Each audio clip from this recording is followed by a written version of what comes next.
Will Phil Heath retire in 2022?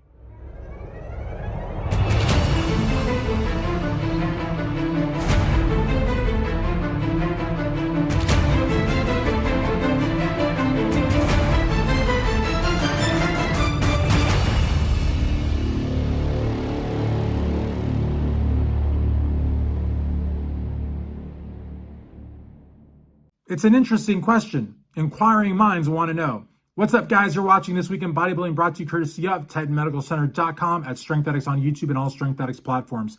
You know, people are asking because Phil is downsizing. And I'm sure you guys saw Nick Strength and Power's video a couple of days ago, because he's being bombarded. I'm being bombarded. All the outlets are being bombarded. Evolution of Bodybuilding, Muscle Insider, MD, RX, Bodybuilding Bullshit, Bro Chat, all of them, because we are seeing before our very eyes a 7-time Mr. Olympia downsizing. And so people want to know, is this it? Is he going to retire? Is this going to be like Dexter Jackson 2 Olympias ago? You know, retirement, people on their feet, pictures everywhere, videos everywhere. I don't think that that's going to benefit Phil. And here's why. I think that once you're retired, you know, you remove all conversation of a comeback. You know what I mean? That's why I think in 2019 and even the beginnings of 2020, you know, he would always throw water on that idea. And as a result, he competed in 2020. I think the downsizing in size could be to maybe pursue Hollywood. You know, Danny Garcia and The Rock could help him there, or to pursue podcasting or public speaking with Patrick Bet-David at Valuetainment. He could write books.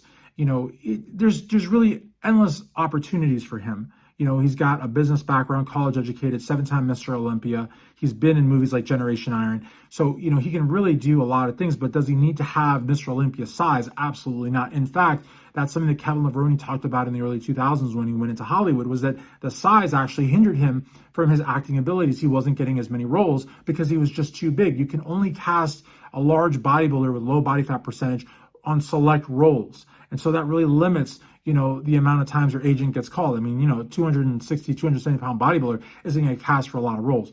So I think that could part of be it also. But also, I think that, you know, he could potentially come back. You know, 2020, we saw him bring, I was very impressed. He shut me up. You know, Brandon Curry beat him, but Brandon Curry is also a 2-time Mr. Olympia. I mean, he should be a 2-time Mr. Olympia. In my opinion, he won in 2021, although he's uncrowned. So, you know, Phil brought amazing amount of muscle in a short amount of time, great condition, posed his ass off.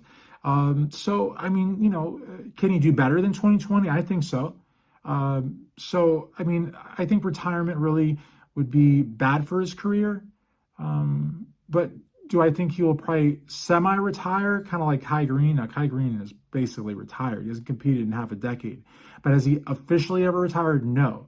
And I don't think we're officially going to hear Phil Heath retire either. But I'd love to know what you think, so please leave a comment down below, whether you watch this on YouTube or Facebook or Instagram or Twitter or TikTok, wherever you see it. Please leave a comment down below. Thank you to our sponsor, TitanMedicalCenter.com. Thanks for watching This Week in Bodybuilding, and I'll see you next week.